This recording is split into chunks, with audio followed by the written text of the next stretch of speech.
अनंत टिप्या refresh व्हा. मी खासदारकी लढवणार असं काही लोक प्रचार करत आहेत. यातून आपला मार्ग मोकळा होईल असं काहींना वाटत आहे. परंतु मी खासदारकी लढवण्यासाठी इच्छुक नसून मी येणारी विधानसभा लढवणार असल्याचं मंत्री दीपक केसरकर यांनी स्पष्ट केलं आहे. पाहूयात. खासदारकीची बाब आली आहे म्हणून तुम्हाला मी सांगतो, मी स्वतः खासदार बनायला अजिबात इच्छुक नाही आहे.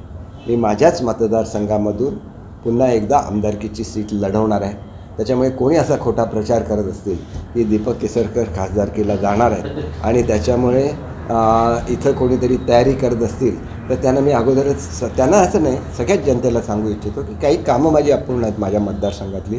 हा मतदारसंघ महाराष्ट्रातला सर्वोत्कृष्ट मतदारसंघ आहे. आत्ता कुठे विकासाला सुरुवात झालेली आहे. लोकांना दिलेली जी आश्वासनं आहेत ते पूर्ण केल्याशिवाय आपण जर दुसरीकडे गेलो किंवा खासदारकीला केलो तर तो आपल्या जनतेवर अन्याय असतो. आणि त्याच्यामुळे कोणाला दाखवण्यासाठी म्हणून नाही, परंतु मी ठामपणे निर्णय घेतलेला आहे की मी आमदारकीचीच निवडणूक लढवणार. युतीचा जो कोण उमेदवार असेल त्याला माझ्या मतदारसंघामध्ये 50,000पेक्षा जास्तचं यश हे सेना, भाजप आणि आपल्या RPIची युतीची लोकं आणि राष्ट्रवादीच्या युतीची लोकं मिळून देतील. आमचे दिवसभरातले सर्व अपडेट्स, ताज्या घडामोडी आणि थेट लाईव्ह पाहण्यासाठी सबस्क्राईब करा, लाईक करा कोकणचं नंबर 1 महा चॅनल कोकण 7 लाईव्हचं YouTube चॅनल.